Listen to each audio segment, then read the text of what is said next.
The grand chamber of the Galactic Council stretched higher than any cathedral on Earth. Thousands of species filled the vast space, their forms ranging from the beautiful to the bizarre. Crystalline beings that sang instead of spoke, ancient creatures that floated in tanks of methane gas, warriors covered in thick armor plates that had evolved naturally over millions of years. Ambassador Sarah Chen stood at the center platform, looking small and fragile in her simple blue suit. Her brown skin and dark hair marked her as unremarkable among the colorful aliens surrounding her. In her hands, she held a simple data tablet containing humanity's application to join the Galactic Council. The council speaker, a towering being made of living crystal named Zephyrix, hummed a melody that the translation devices converted to words. The species called humanity requests membership in our ancient council. They have achieved faster-than-light travel and wish to join civilized space. Does the applicant wish to present their case? Sarah stepped forward. Her heart pounded, but her voice remained steady. Honored council members, humanity comes in peace. We seek friendship, trade, and knowledge. Our world is young, and we have much to learn from the galaxy's elder species. She tapped her tablet and a hologram appeared above her head. Images of Earth rotated slowly. Blue oceans, green continents, white clouds. Then came images of human achievements. Art, music, science, acts of kindness and cooperation. We bring these gifts to share, Sarah continued, but we also bring a warning which we include with all honesty in our application. The chamber murmured with confusion. A warning? What species applying for membership included warnings about themselves? Sarah's expression became serious. Humanity has a long and violent history. We have fought terrible wars among ourselves. We have caused great destruction. We nearly destroyed our own world several times. We tell you this not with pride, but with shame and wisdom learned through pain. The hologram changed. Now it showed images from Earth's history. Battlefields, mushroom clouds, devastated cities. The alien audience watched with growing discomfort. We have learned from our mistakes, Sarah said quietly. We have built a lasting peace on our world, but we know what we are capable of when threatened with extinction. Our biology, our psychology, our entire evolutionary history has shaped us as survivors who fight with desperation when cornered. So we beg you, if humanity ever becomes part of this council, please resolve all conflicts through diplomacy. Do not push us to the point where we must fight for our survival. We do not want to become what we once were. Silence filled the chamber for a long moment. Then laughter erupted. It started with the Krathor section. General Thexus, a massive reptilian warrior covered in battle scars, threw his head back and roared with amusement. His laughter spread through the Krathor delegation like wildfire. Soft apes warning us, Thexus bellowed. They barely have FTL drives that do not explode, and they warn the Krathor Empire. We who have conquered 1,000 worlds? The laughter spread to other sections. The ancient Vorlix, beings who had mastered space travel when humanity's ancestors were still in trees, clicked their mandibles in what passed for their species' laughter. Even the peaceful Zephani hummed melodies that sounded like gentle mockery. Zephyrix's crystal body chimed with amusement. Ambassador Chen, your honesty is noted, if somewhat dramatic. Do you truly believe that your young species, barely capable of basic FTL travel, poses any threat to civilizations that have existed for millions of years? Sarah's jaw tightened, but she kept her composure. We do not claim to be powerful. We only warn you that humanity fights differently when survival is at stake. We thought it would be dishonest not to mention— Enough, Thexus interrupted, still chuckling. The human makes speeches like a warrior but looks like prey. Their world is soft. It has flowers and birds and gentle rain. Our young warriors train on worlds where the air burns lungs and gravity crushes bones. What threat could such soft creatures pose? A Vorlix elder, Ambassador Quillix, spoke in a clicking, translated voice. The human shows wisdom in acknowledging their violent past. Many young species go through such phases, but to present it as a warning to us? That borders on arrogance. Sarah looked around the chamber, seeing the amusement on thousands of alien faces. She took a deep breath. I understand you do not take this seriously, but I am required by my government to state clearly, humanity prefers peace above all things. We will negotiate, compromise, and sacrifice much to avoid conflict, but if you push us to the point where we believe our species will be destroyed, we will respond with every capability we possess. We will not follow your rules of civilized warfare. We will do whatever is necessary to survive. Please remember this warning. Warning noted and recorded, Zephrix sang, his tone making clear how little the warning mattered. Now let us vote on humanity's application. The vote took less than an hour. Humanity was granted provisional membership, a status that came with severe restrictions. Human ships could not enter certain regions of space. Human colonies were limited to specific areas. Human military vessels could carry only minimal weapons. Human trade would be monitored and taxed at higher rates than full members. When Zephrix announced the decision, Sarah bowed her head in acceptance. Humanity thanks the Council for this opportunity. We will prove ourselves worthy of full membership. As the session ended and the various species began to leave, General Thexus approached Sarah's platform. He towered over her, his scales gleaming under the chamber's lights. Up close, she could see the scars from countless battles. "Human," he rumbled, "let me give you advice. In the galaxy, the strong take what they want. The weak serve or die. Your species is weak. Accept this reality. Do not pretend to be predators when you are clearly prey." Sarah looked up at him, her face calm. "General, I hope you never discover how wrong you are. For both our sakes." Thexus laughed again and walked away, his warriors following behind him. Sarah stood alone on the platform for a moment. Around her, the great species of the galaxy chatted and made deals, completely dismissing the small human in their midst. She thought of the history files she had studied, the world wars, the nuclear standoffs, the times humanity had nearly destroyed itself. She thought of the soldiers, the scientists, the millions who had died learning the lessons that made Earth's current peace possible. "We told them," she whispered to herself. "We were honest. We warned them." An aide approached, a young man named Marcus from Earth's diplomatic corps. "Ambassador, the transport is ready. The Council has assigned us our limited territories and trade routes." Sarah nodded and followed him out. As they walked through the massive corridors of Nexus Prime, Marcus glanced at her. "They really didn't take the warning seriously, did they?" "No," Sarah said quietly. "They think we're arrogant or naive or both. They look at us and see a species barely capable of reaching the stars. They don't understand what it cost us to get here. They don't understand what we had to survive on our world. Should we have worded it differently? No, we were clear. We were honest. We did everything right." Sarah paused at a massive window overlooking the station's docking bays. Ships from 1,000 species came and went. A beautiful dance of civilizations working together. "I just hope they never make us prove it." They returned to their ship and began the journey back to Earth. Sarah filed her report with the human government, noting the Council's decision and their reaction to the warning.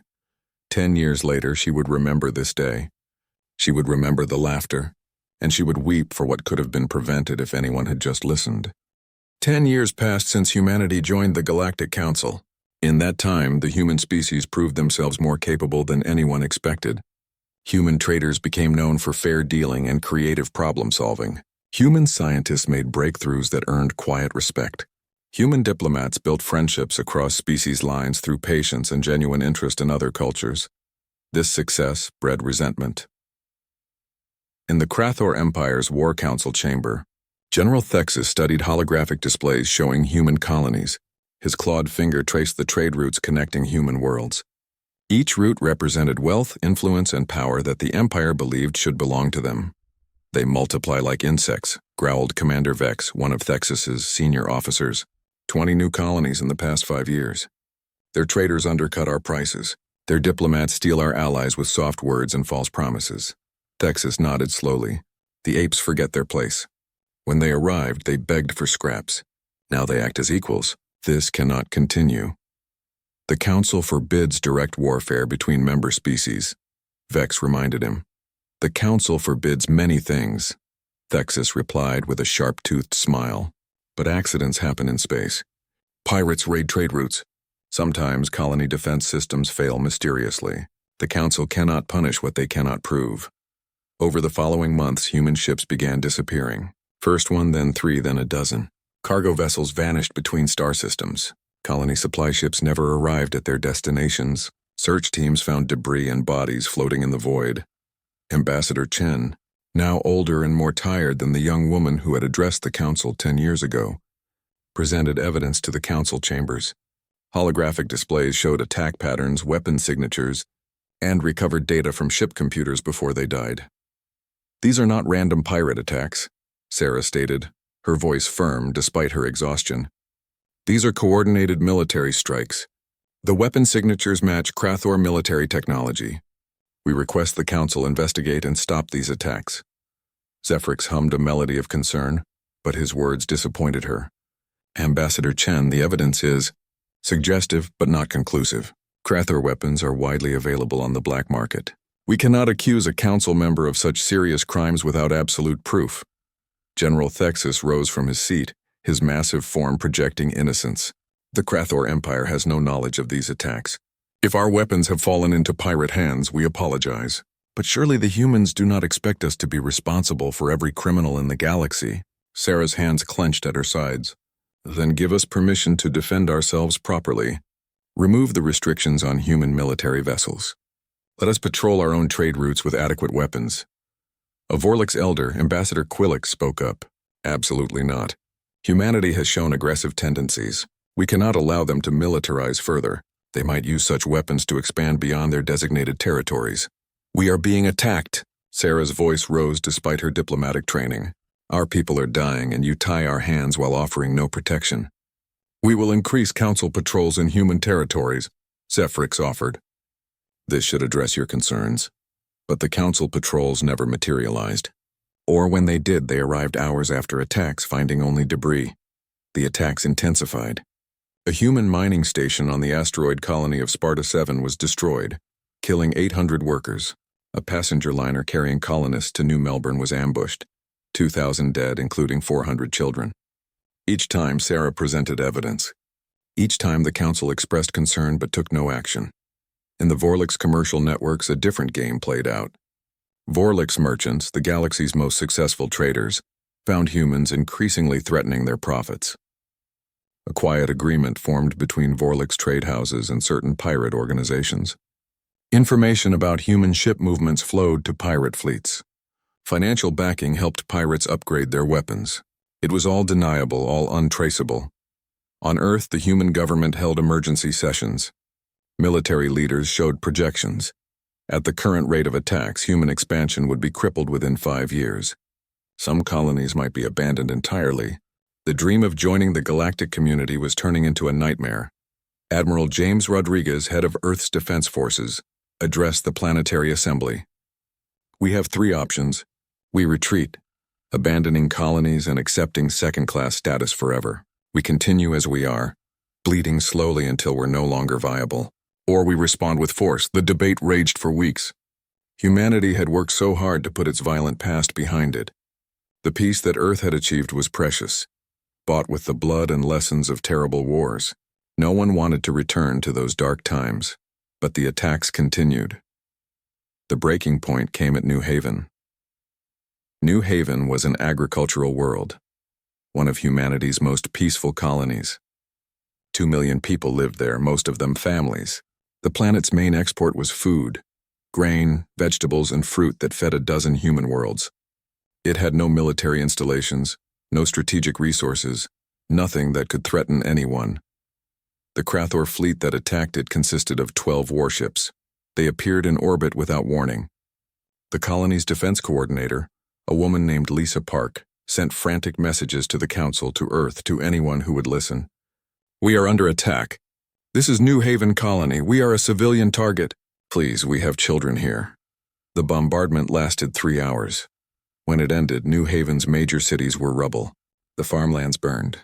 The rivers ran with ash. 2.3 million people were dead. The survivors huddled in emergency shelters, traumatized and broken. The Krathor fleet left as suddenly as they had arrived. On their way out of the system, they broadcast a message on all frequencies. Humanity, know your place. You are prey, we are predators. Accept this or die. Sarah Chen stood in the council chambers once again, but this time she was not asking for help. Holographic images of New Haven's destruction played behind her. Bodies in the streets, burning homes. Crying children searching for parents who would never answer. The council members watched in uncomfortable silence. Even Zephyrix's usual melodic voice was subdued. This is a tragedy. The Council offers its deepest condolences and will issue a strong condemnation of this attack. A condemnation? Sarah's voice was quiet, but something in it made several council members step back instinctively. My people are dead. Children are dead. And you offer words? We will form an investigative committee, Quillix began. No. Sarah cut him off. You will do nothing. You have done nothing for 10 years while we were attacked. You watched while we bled. You tied our hands and then blamed us for being unable to defend ourselves. She looked around the chamber, making eye contact with as many representatives as she could. Her eyes were dry, but something burned in them that made the ancient aliens uncomfortable. 10 years ago, I stood in this chamber and gave you a warning. I told you that humanity prefers peace. I told you we would negotiate, compromise, and sacrifice to avoid conflict. But I also warned you, if you push us to the point where we believe our species will be destroyed, we will respond with everything we have. Ambassador Chen, Zephrix chimed urgently. You must not. You have crossed that line, Sarah continued, her voice growing stronger. You have killed our children. You have made it clear that you see us as prey, as something to be culled whenever we become inconvenient. You have shown us that there is no justice in this council, no protection, no hope of peaceful coexistence. She straightened her shoulders. The human government has authorized me to deliver one final message to this council, and to the Krathor Empire specifically. The chamber fell absolutely silent. You were warned, Sarah said, her words falling like stones into still water. We told you not to make us angry. We begged you to resolve conflicts through diplomacy. We gave you every chance to choose peace. You laughed at our warning. You thought we were weak. You thought we were prey. She tapped her tablet and the hologram behind her changed. Now it showed Earth, not the peaceful, beautiful planet from her first presentation, but images from humanity's darkest hours. The trenches of World War I, the ruins of Hiroshima, the cold mathematics of mutually assured destruction. These are what we did to ourselves, Sarah said softly. These are the horrors we inflicted on our own species when we fought. This is what we warned you about. This is why we begged you not to push us. She looked directly at General Thexus, who sat in his seat with an expression of contempt. You killed our children, Sarah whispered. You have made humanity angry, and now you will learn why we warned you not to. She turned and walked out of the chamber. 3 hours later, Earth transmitted a formal declaration to the entire galaxy. Humanity was withdrawing from the Council. All diplomatic niceties were suspended. The Krathor Empire and their allies had 24 hours to evacuate all personnel from human territories. After that, humanity would respond. The galaxy did not take this seriously. Humanity had no significant military. Their ships were small, their weapons limited by Council restrictions. What could they possibly do? They were about to find out. The Krathor Empire did not evacuate. General Thexus laughed when he received humanity's ultimatum and ordered his fleets to begin a campaign of total conquest against human worlds. He would teach these apes their final lesson in humility. 24 hours after the deadline passed, the Krathor military station orbiting their colony world of Tarix 4 simply vanished. One moment it was there, home to 30,000 Krathor warriors. The next moment, sensors showed only expanding debris and a heat signature consistent with an antimatter detonation. Admiral Krex, commanding the Krathor Third Fleet, stared at the readouts in disbelief. That is impossible. The humans do not have antimatter weapons. The Council forbids. They are no longer in the Council, his sensor operator interrupted, her voice shaking. And Admiral, we are detecting multiple human ships emerging from FTL across Krathor space. Hundreds of them. They are not registering as commercial vessels. These are warships. Krex pulled up the tactical display and felt his blood run cold. Human ships were appearing near every major Krathor military installation simultaneously. But these were not the small, lightly armed vessels the Council had permitted. These were massive warships that must have been built in secret, hidden in the outer systems of human space where Council observers never bothered to look. Sound general alert, Krex roared. Deploy all defensive fleets. Show these apes what Krathor military might. His words cut off as 3 human ships dropped out of FTL directly behind his fleet. They had jumped in closer than any species considered safe, risking their own destruction from gravitational anomalies. Before Krex's ships could turn to engage, missiles already streaked through space, but these were not normal missiles. They moved in erratic patterns, dodging defensive fire with an intelligence that suggested AI guidance, another technology the Council had banned as too dangerous. They slammed into Krathor engines and weapon systems with surgical precision. In 90 seconds, Krex's proud fleet was crippled. Then the human ships simply vanished, jumping back to FTL before the Krathor could coordinate a response. This pattern repeated across Krathor space. Human ships would appear, strike with devastating accuracy, and disappear before meaningful retaliation was possible. They did not stay to fight honorable battles. They ambushed, sabotaged, and fled. They attacked supply lines, destroyed fuel depots, and mined trade routes. It was not warfare as the galaxy understood it. It was something older, something brutal. Commander Vex led a task force to hunt down a human raiding fleet. He used every tactical principle from the Krathor Military Academy, principles refined over millions of years of conquest. He set a perfect trap, using a fake supply convoy to lure the humans in. His 300 warships surrounded the convoy from all sides, ready to crush any attackers. The human ships that emerged from FTL were old civilian transports, barely armed. Vex smiled as his ships moved to destroy them. An easy victory. Then the transport self-destructed in massive explosions, not antimatter this time, but old-fashioned nuclear detonations, dirty and radioactive. The explosions disabled sensors and communications across Vex's fleet. And in the confusion, real human warships appeared, hitting the blinded Krathor vessels from behind. When the battle ended 4 hours later, Vex's task force was destroyed. He survived only because the humans left survivors deliberately, letting them limp back to Krathor space to spread fear. In the council chambers, representatives watched in horror as reports flooded in. The humans were not just fighting. They were fighting in ways that violated every principle of civilized warfare. They are using AI-guided weapons, as a Fanny delegate protested. This is forbidden. The ancient wars proved how dangerous. They are using psychological warfare, a Vorlix military advisor reported, his clicking voice tight with stress. They broadcast messages showing Krathor casualties, timed to reach families of soldiers. They spread propaganda designed to create panic. They are targeting civilian morale as much as military targets. Ambassador Quilix turned to Zephrix in distress. They are even using kinetic bombardment, dropping inert masses from orbit to strike targets. The energy released is enormous, but because no explosives are involved, they claim it is not a weapon of mass destruction. This is sophistry. Zephrix's crystal body flickered with agitated colors. We must intervene. This level of warfare has not been seen in civilized space for eons. We must force peace negotiations. But when the Council tried to contact humanity, they received a message from Admiral Rodriguez himself. The old military leader appeared on their screens, his face carved from stone. You ask us to negotiate? Rodriguez said coldly. You want us to show restraint? Where was the Council when our children died on New Haven? Where was your civilized behavior when we were attacked for a decade? You created this situation. You laughed at our warnings. Now you will live with the consequences. Admiral, surely you can see this violence serves no one. Zephrix pleaded. This violence serves humanity, Rodriguez replied. Every Krathor ship we destroy is one less ship that can attack our colonies. Every installation we eliminate is one less threat to our species' survival. We told you, when we fight for survival, we use every capability we possess. You did not listen. That is not our fault. The transmission ended.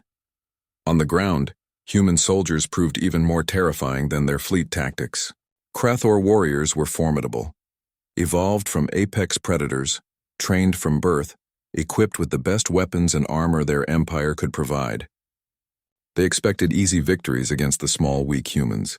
The Battle of Karnak Station taught them otherwise. A Krathor garrison of 10,000 warriors held a strategic station in neutral space.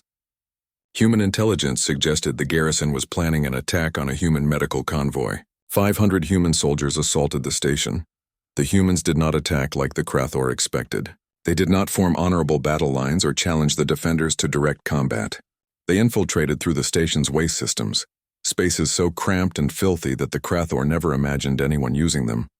They sabotaged life support, creating cold zones that forced the Krathor out of defensive positions. They used sniper teams to pick off officers, creating chaos in the command structure. When the Krathor tried to rally for a coordinated defense, the humans hit them with sound weapons, high-frequency noise that disrupted Krathor inner ear balance. The proud warriors stumbled around blind and nauseous while human soldiers efficiently eliminated them. The battle lasted 18 hours. When it ended, the station was in human hands. 8,000 Krathor were dead. The humans had lost 97 soldiers, each of whom had taken dozens of enemies with them. Survivors spoke of humans who kept fighting with injuries that should have been fatal. Soldiers who dragged themselves forward with broken limbs to throw one more grenade. Warriors who stayed conscious despite blood loss that would have killed most species, buying time for their comrades to complete objectives. They are not prey, one Krathor veteran whispered from his hospital bed. They are death-world predators. They evolved on a planet so hostile, so brutal, that survival itself made them into weapons, and we made them angry. The war expanded as other species who had supported the attacks on humanity found themselves targeted. The Vorlix trade houses that had funded pirates suddenly found their merchant fleets destroyed. Human intelligence operatives trained by centuries of spycraft and information warfare exposed the evidence of Vorlix involvement to the entire galaxy. Vorlix commercial networks collapsed as other species boycotted them. Their economy, built entirely on trade, began to crumble. When they sent a delegation to negotiate with humanity, Admiral Rodriguez listened to their pleas with a cold expression. "You helped kill our children for profit," he said simply. "You value money over lives. So we will destroy your economy. We will make sure every credit you steal is paid back in suffering. This is justice." Within 6 months of the war beginning, the Krathor Empire's military was shattered. Their economy was in ruins. Their colonies were occupied by human forces who treated prisoners well, but showed no mercy to anyone who resisted. The galaxy watched in shock as reports came in. Humanity was winning. The young species that everyone had dismissed was systematically destroying one of the galaxy's oldest military powers. "How?" General Thexus whispered from his command ship, watching another Krathor fleet get torn apart by human tactics. "How are they doing this?" His aide, one of the few officers still alive from the war's beginning, answered quietly. "They told us, General, in their first presentation to the Council. They showed us their history, wars where millions died, weapons that could destroy whole worlds, tactics refined through centuries of killing each other. They told us what they were capable of." We laughed. Thexus slumped in his command chair. His empire was dying. His fleets were broken. His people were terrified of the small apes they had thought were prey. "They warned us," he whispered. "By all the stars, they warned us." In the council chambers, emergency session after emergency session accomplished nothing. Humanity ignored all diplomatic overtures. They had withdrawn from civilized space, and now they were teaching the galaxy a lesson it would never forget. Ambassador Quillix addressed the council with a trembling voice. The Xerxes Nebula hung in space like a frozen storm, its clouds of gas and dust lit by young stars. It was here that the Coalition of 12 assembled their fleet, the largest military force ever, gathered in galactic history. 20,000 warships from 12 different species filled the space around the nebula. The crystalline Zephany brought their light-speed beam weapons. The aquatic Delvari contributed their gravity manipulation technology. The insectoid chicks provided their swarm fighters. Species that had been rivals for millennia now united with a single purpose: stop humanity before their violence spread further. Admiral Sornak, a Zephani commander with 3,000 years of military experience, coordinated the coalition from the massive flagship Unity's Hope. She had fought in dozens of wars, but never had she seen such devastation as humanity had inflicted on the Krathor Empire. "We must be cautious," she advised the Coalition Council. "The humans fight unlike any species we have encountered. They do not value honor or follow the established rules of warfare. They are unpredictable. They are savages," snapped General Krev, a Delvari military leader, "and savages can be crushed by superior force. We outnumber their entire fleet 5-1. This will be a short war." The Coalition's intelligence estimated humanity had roughly 4,000 warships. Against the Coalition's 20,000, plus superior technology from elder species, the outcome seemed certain. The plan was simple: advance into human space, destroy their military capability, occupy their worlds, and force peace terms that would ensure humanity never threatened anyone again. The human fleet met them at the edge of the nebula. Admiral Rodriguez stood on the bridge of the UHNS Defiance, Earth's flagship. Around him, 3,000 human ships prepared for battle. His crew was young. Most had never served in peacetime. They had been forged in the fires of this war, learning hard lessons with every engagement. "Admiral, coalition forces are moving to surround us," his tactical officer reported. "They are executing a standard envelopment maneuver." Rodriguez nodded slowly. He had studied the histories of every species in that coalition. He knew their tactics, their preferred strategies, their cultural attitudes toward warfare. They fought to win cleanly, efficiently, with minimal losses to their own side. They believed in honor and measured responses. Humanity believed in survival. "Launch the mines," Rodriguez ordered. All of them. Over the past month, human ships had seeded the Xerxes Nebula with thousands of mines, simple devices that drifted among the gas clouds, nearly invisible to sensors. They were not sophisticated. They were just old nuclear warheads with proximity fuses, spread across millions of cubic kilometers. As the coalition fleet moved into the nebula to complete their encirclement, the mines began detonating. Not all at once, but in cascading waves that created interference patterns in space itself. Sensors went blind. Communications filled with static. Navigation systems lost reference points. In the chaos, the human fleet attacked. They did not attack the coalition's flanks or rear, where enemy ships were most vulnerable. They drove straight into the heart of the coalition formation, directly toward the flagship. It was suicide, or would have been if humanity valued their lives more than completing their objective. "They are insane." Sornak watched in horror as human ships crashed through her lines. They did not try to avoid taking damage. They absorbed punishment, lost ships, and kept coming. "Pull back! Reform the defensive perimeter!"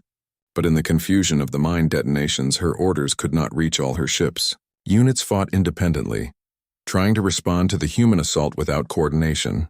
The perfect unity of the coalition began to fracture. Human boarding parties struck the flagship. They cut through the hull with shaped charges and poured into the ship in armored suits. Sornak's security forces tried to repel them, but the humans fought with a ferocity that shocked the defenders. They used weapons the coalition had never seen. Shotguns that fired flechettes designed to shred armor, flamethrowers that turned corridors into killing zones, even combat knives when ammunition ran out. One human soldier, his suit breached and leaking air, held a corridor alone against 30 Zephany crystal warriors. He killed 19 of them before dying. As he fell, he triggered a grenade that killed most of the rest. "What are they?" a Zephany survivor whispered. "What kind of species fights like this?" Sornak managed to repel the boarding parties, but the damage was done. The human assault had disrupted the coalition's formation. Worse, it had revealed something terrifying. Humanity was willing to trade lives at ratios no civilized species would accept.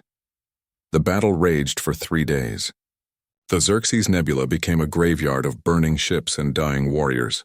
The humans used every dirty trick in their arsenal, false surrenders followed by ambushes, ships rigged as bombs that exploded when enemy vessels came alongside, even biological weapons that targeted specific species' immune systems. "This violates every law of warfare," General Krev shouted during a brief communication window. "We must file formal protests with the Council." "The Council?" Rodriguez's face appeared on their screens, splattered with blood from an injury to his head. Behind him, his bridge was on fire. "There is no council. There are no laws. There is only survival. You wanted to destroy humanity? Then face what humanity becomes when fighting for survival." In the end, the coalition won. Their superior numbers and technology could not be overcome by human tactics alone. The human fleet was destroyed, 3,000 ships reduced to wreckage. Rodriguez's flagship was the last to fall, fighting until its life support failed and its engines went cold. But the victory was hollow. The coalition had lost 14,000 ships. 14,000 ships from civilizations that had existed for millions of years, crewed by beings who had thought themselves beyond such barbaric slaughter. Species that measured casualties in tens or hundreds now counted their dead in hundreds of thousands. Admiral Sornak sat in the ruins of her command center, crystal body cracked in a dozen places. Around her, the survivors tried to comprehend what had happened. They had won the battle, but at a cost that made victory meaningless. "Sound retreat," she ordered. "Pull back to council space. Admiral, the humans are defeated. Their fleet is destroyed. We should press forward and occupy—" "No." Sornak's voice was firm despite her exhaustion. "Look at the casualty list. Look at what they did to us. This was 3,000 human ships. They have more. And now they are truly angry. If we continue, they will kill every one of us to kill the last one of them. I will not sacrifice my people for a war that should never have been started. As the coalition fleet limped back to Council space, humanity's response began. They had lost the battle at Xerxes, but that only made them more determined. Hidden shipyards in the outer systems began producing new vessels. Every human colony mobilized for total war. Resources that would have gone to schools and hospitals now fed the war machine. Admiral Sharita Kim, who took command after Rodriguez's death, addressed the entire human species in a broadcast that was also transmitted to the galaxy. They killed 3 million of us on New Haven. They killed tens of thousands more in their pirate attacks. At Xerxes, they destroyed our fleet and killed 80,000 of our warriors. They think this will make us stop. Kim's eyes were hard as diamonds. They are wrong. Every human who died has a family, has friends, has people who loved them. And we will have justice for every single one. We will not stop until every species that attacked us understands the price of making humanity angry. The human offensive that followed Xerxes was even more brutal than what came before. Human forces no longer just struck military targets. They began systematic destruction of infrastructure. Power stations, water treatment facilities, manufacturing centers, anything that supported the war effort of humanity's enemies was destroyed. The Zephany homeworld lost orbital elevator, stranding millions on the surface. The Delvari found their underwater cities without power, forcing evacuations. The Chicks had their hive worlds bombarded from orbit, targeting the structures that housed their queens. It was not genocide. Humans carefully avoided mass civilian casualties. But it was total war, aimed at crippling their enemy's ability to continue fighting. Every attack was calculated to cause maximum economic and psychological damage. Stop, Ambassador Quillix pleaded during a council session. This has gone too far. Both sides must cease fire immediately. Then make them cease fire, a human representative replied coldly. Make the Krathor apologize for New Haven. Make the Vorlix return what they stole from us. Make the Coalition pay reparations for their unprovoked attack at Xerxes. If you want peace, make them pay for what they have done. The council was paralyzed. For the first time in its long history, it faced a situation it could not resolve through diplomacy or military force. Humanity was too angry to negotiate, too determined to threaten, and too competent to defeat. In the Krathor Empire, what remained of the government watched their civilization crumble.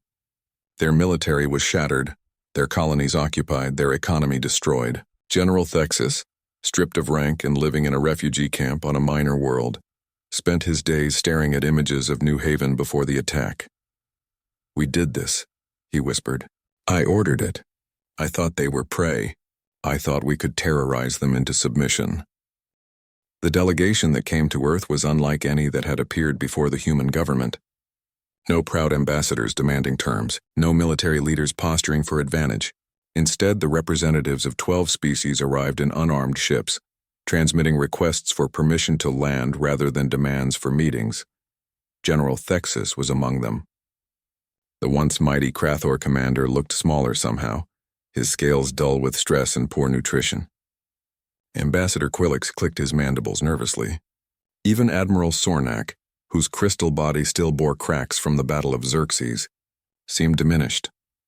They were brought to a simple garden on Earth, the Memorial Garden of New Haven, where the names of all 2.3 million dead were carved into black stone walls that stretched for kilometers. Flowers grew between the walls planted by families of the deceased. It was quiet here, peaceful, a place for remembering. Ambassador Sarah Chen waited for them there. She had aged considerably in the 18 months since the war began. Her hair had gone completely white. Lines of exhaustion marked her face, but her eyes were still sharp, still aware. The delegation approached slowly. They had expected to meet in government buildings with military advisors and legal experts. Instead, they found an old woman sitting on a bench surrounded by the names of the dead they had caused. Ambassador Chen, Zephrix's voice chimed, his melody stripped of its usual elaborate harmonics. Simple, direct. We have come to kneel, Sarah said quietly. Silence fell over the garden. The alien delegates looked at each other in confusion and discomfort. I am sorry. Quillix clicked. You heard me. Kneel. Sarah's voice was soft, but there was steel underneath. You came here to beg for peace, so beg. My people's children are in the ground. The least you can do is show respect by kneeling on the earth that holds them. For a long moment no one moved. Then General Thexus slowly and painfully lowered himself to his knees. His proud warrior's posture crumbled as he pressed his clawed hands to the ground. Please, he said, his voice breaking. Please stop the war. My people cannot endure any more. Our civilization is dying. I beg you, show mercy. One by one the others knelt. Ancient species that had ruled the stars for eons pressed themselves to the ground of a world they had dismissed as insignificant. Some wept, others trembled. All of them begged. Sarah watched them for a long time. When she finally spoke, her voice was tired. Do you know what I did for 10 years? I went to the council over and over, presenting evidence of attacks on my people. I showed you bodies. I showed you destroyed ships. I showed you data proving who was responsible. And every time you told me there was insufficient evidence. You told me humanity was overreacting. You told me to be patient. She stood slowly, walking among the kneeling delegates. When New Haven burned, I showed you images of children running through streets while fire fell from the sky. I showed you emergency transmissions from parents trying to protect their babies. And you issued a condemnation, words, just words. Thexus's head hung lower. I know, I did this. I ordered the attack on New Haven. I thought... His voice choked. I thought we could terrorize you into submission. I thought you were prey. We told you we were not, Sarah said. In our very first presentation to the council, we warned you. We showed you our history. We explained what we were capable of when pushed to the edge of extinction. We begged you, please resolve conflicts through diplomacy because we do not want to become what we were. She stopped in front of Thexus, looking down at the broken warrior. You laughed. All of you laughed. You thought we were arrogant, naive, or both. You could not imagine that a young species could threaten ancient civilizations. We were fools, Quelix whispered. We did not understand. Your world, it is so beautiful, so peaceful. We did not realize that peace was a choice you made, not your natural state. Earth is peaceful because we decided it must be, Sarah agreed. We looked at our history, the wars, the genocides, the nuclear weapons, all the ways we nearly destroyed ourselves, and we chose to be better. We built a world where conflicts end with words instead of weapons. We thought that was what civilized meant. She turned away from them, looking at the memorial walls. Then we met you. The civilized galaxy, and you taught us that civilization is just a word. When it mattered, when we needed protection, when our children were dying, you did nothing. You proved that your civilization was a lie. What do you want from us? Sornak asked, her crystalline voice cracking. Name your terms. We will pay any price for peace. Sarah was quiet for a long moment. Behind her, human government officials waited at a distance, watching. Admiral Kim stood among them, her face unreadable. This moment would determine the future of humanity's relationship with the galaxy. I want you to remember, Sarah finally said. I want this lesson carved so deeply into your civilizations that 1,000,000 years from now, your descendants will tell stories about the day the galaxy learned to take warnings seriously. She gestured, and holographic displays appeared above the memorial garden. These are the terms. First, full reparations. Every species that attacked humanity or supported those attacks will pay for the reconstruction of New Haven and all other damaged human settlements. The payment plan will take 50 years, but it will be paid. The delegates nodded quickly. Money was nothing compared to survival. Second, complete disarmament. The Krathor Empire's military will be reduced to system defense forces only. No power projection capability, no ability to threaten other species. This will be verified by human observers stationed throughout your territory. Thexus flinched but nodded. His empire's military had been the pride of the Krathor. Now it would be reduced to a shadow. But he had no choice. Third territory. Humanity will expand its controlled space to include all systems within 50 light years of our current borders. Any species currently in those systems will be relocated at their own expense. We need a buffer zone so that we never have to wonder if an attack is coming. Murmurs of dismay rippled through the delegates, but no one protested. What choice did they have? Fourth council reform. Humanity will have not 1 seat but 5 permanent seats on the council, with veto power over any military or enforcement action. Never again will humanity be defenseless while waiting for the council to act. We will have the power to protect ourselves within the council's framework. The council will never, Quelix began. The council will accept our terms, Sarah interrupted. Or we will continue the war until every species that opposed us is reduced to the same state as the Krathor Empire. We have the capability. We have the will. Do not test us further. Quillix's mandibles closed with a click. Finally, Sarah said, and her voice grew softer, sadder. Every council world will construct a monument. It will be identical on every world. The design is not negotiable. She activated another holographic display. It showed a simple stone monument 30 meters tall. Carved into it were words in every galactic language. They warned us, we did not listen. Humanity begged us to resolve conflicts peacefully. We laughed at their warning and attacked their children. This is the price of arrogance. This is the cost of ignorance. Never forget. You want us to build monuments to our shame? Zornak asked quietly. I want you to remember what happens when you do not take warning seriously. Sarah replied. I want every species in the galaxy to see those monuments and ask why they exist. And I want them to learn the answer. Because humanity warned you what they were capable of and you forced them to prove it. She turned back to face the delegates. These are our terms.